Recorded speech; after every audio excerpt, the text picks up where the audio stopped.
to winning isn't easy. Federal judge calls out Lincoln on its ERISA regulation violating conduct by improperly rejecting neuropsychological testing in a chronic fatigue syndrome case. Now, CFS can be very hard to diagnose. There's no gold standard tool. It's often accompanied, however, by cognitive dysfunction. Disability carriers and plans hate these types of complaints, even in view of positive neuropsychological testing. I think that the testing can make a difference, particularly whether you're going to be able to win in federal court. Let me tell you the story of Lincoln's improper conduct and how that conduct was highly criticized by a federal judge. There was a person by the name of Turkley who was a highly paid global account manager for DocuSign, and she made over $400,000 a year. She became disabled from autoimmune and mental health issues. She applied for her benefits, her own occupation benefits through Lincoln National, and they paid for 10 months. And then guess what? Lincoln decided that she could do her own occupation and terminated her benefits. Now, she appealed. As expected, the appeal was unsuccessful. She then filed a lawsuit in federal court asking for the balance of her 24-month own occupation benefits. This is where policies or plans become important. Her occupation, as defined by the disability policy, was based on the Dictionary of Occupational Titles, and it required significant interaction and work with coworkers, customers, and vendors in a fast-paced, high-stressed environment, including influencing their opinions, changing tasks frequently, directing and coordinating activities to sell products and services, monitoring customer usage, making course corrections as needed for fast and efficient customer service, training the customer, providing accurate account information, forecasting, and activity consistent with maintaining the product and the customer's use of the product. She unfortunately developed flu-like symptoms and she recovered in a month. But she then began treatment with a psychiatrist for depression, anxiety, and panic attacks. She reported to her doctors that her position was being eliminated, but that she could stay by taking an unchallenging job or working under a manager in a challenging position. Now, while she and her family lived in Portland, she would have to travel extensively and live part-time in the state of Washington. Because of her psychological issues, her psychiatrist placed her on short-term disability benefits. And subsequently, she decided to go a more natural way of treating her medical problems. So she started treating with a naturopath because she was having issues with ongoing brain fog. When she filed her claim, she claimed both the physical manifestations of her symptoms and then the psychological basis of a claim, together with the cognitive issues. We know that disability carriers like Lincoln don't like these kinds of claims. So what they did is they slow walked the claim, but ultimately they approved it on the psychological issues, which was subject to a 24-month mental nervous limitation. Now, all through this, she's continuing to report to her doctors fatigue, joint pain, and memory problems. She was variously diagnosed with Lyme disease, chronic fatigue, fibromyalgia, cognitive impairment. Now, a lot of this, of course, isn't necessarily objectively based in terms of objective testing. These diseases are real, but disability carriers always look for a gold standard test that says you have fibromyalgia, you have Lyme disease, you have cognitive impairment. Even if testing is positive, for example, in the case of Lyme disease, they may even argue that the testing was the results were basically a false result. So they'll attack the testing, even if there's testing. They'll complain that there is no objective testing when you don't expect to have objective testing. So you can see how this game goes. But in Lincoln's case, they piled on.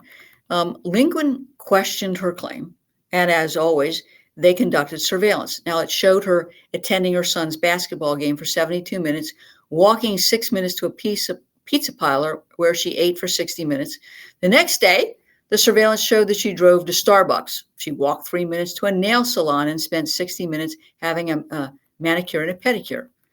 In response to questions from Lincoln, her psychiatrist said, look, she can't work because of her psychiatric impairments, and they are related to and they're exacerbated by her medical issues. And the psychiatrist noted that there wasn't any need for any more frequent treatment.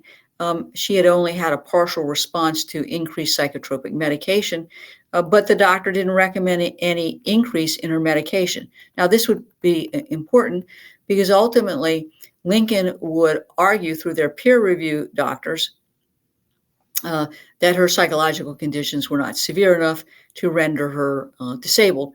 But they also had peer review providers who concluded that she had had an inadequate evaluation to rule out rheumatological causes of her symptoms, noting that nobody had referred her to a rheumatologist. In the face of the CFS diagnosis, they scratched their head and said, look, we think this is really the manifestation of depression and anxiety. Now, this is typical of disability insurance carriers or plans. Obviously, they're doing this to set up a claims denial, and that's exactly what they do. She said, look, I'm calling your bluff, and she underwent an extensive 4-day neuropsychological evaluation. And the neuropsychologist concluded that there was a significant impairment of her memory, including executive functioning, which was a key aspect of her occupation. Now, of course, Lincoln's neuropsychologist reviewed it and poo-pooed it. They discounted the test results. They criticized the level of mental health treatment as being inconsistent with the neurocognitive test results.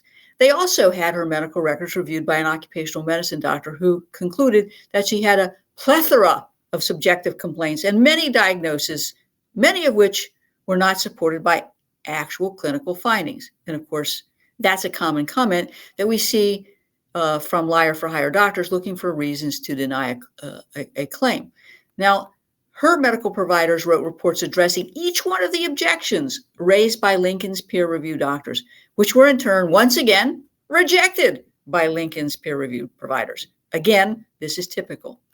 Now, while this whole peer review process ping pong game was going on, she had a Social Security claim, and she was found to be disabled. Yet, of course, Lincoln prepared a 14-page denial letter disputing her entitlement to benefits and upholding their original denial. You can see that this was a case ripe for litigation. And ultimately, the federal judge found that the key medical opinion in this case was the neuropsychological evaluation and the test results. The judge rejected Lincoln's arguments regarding the validity of the testing. Now, that was important because Lincoln didn't make that argument until they were in court. They never made that argument in the denial process, in any of the denial letters. And it only came about when Lincoln's defense attorneys realized they had a crappy case, if you will, and decided to come up with reasons to bolster the denial. Now, this was in violation of ERISA regulations because the denial letter had made it clear that it was based on the lack of objective cognitive testing and not the lack of validity markers or providing any criteria for objective testing that it found lacking. The judge noted that Lincoln had even been criticized for this MO and this type of denial letter in a similar case involving neuropsychological testing. So what the judge realized was that Lincoln had a pattern of doing this. Let's talk a second about discounting evidence on grounds Lincoln never disclosed, because this is very important and it's a game that disability carriers and plans play. ERISA regulations require that if benefits are denied in whole or part, that the reason for the denial has to be stated in reasonably clear language with specific reference to plan provisions or policy language that form the basis of the denial. If the plan administrator believes that there's more information that's needed to make a reasoned decision, they have to ask for it. Now, in this case, the court noted that there was objective screening to confirm her cognitive impairments that precluded her from performing her own occupation. The court found that Lincoln had played games with the basis of the denial, then trying to create secondary reasons to justify that claim's denial after they're called to task by her filing a lawsuit in federal court. Ultimately, the judge says, look, she's entitled to her own occupation benefits, and remands the case back to Lincoln to determine whether she's entitled to any occupation benefits. This is a great win for her, but it's also a lesson for policyholders and plan participants about the games that carriers and plans will play in violating the ERISA rules and regulations and creating new reasons after the fact to justify a wrongful claim denial or termination. Got it? Let's take a break. Are you a professional with questions about your individual disability policy?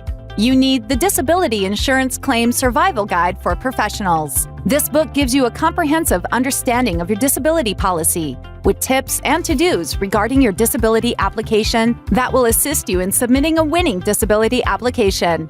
This is one you won't want to miss. For the next 24 hours, we are giving away free copies of the Disability Insurance Claim Survival Guide for Professionals. Order yours today at disabilityclaimsforprofessionals.com.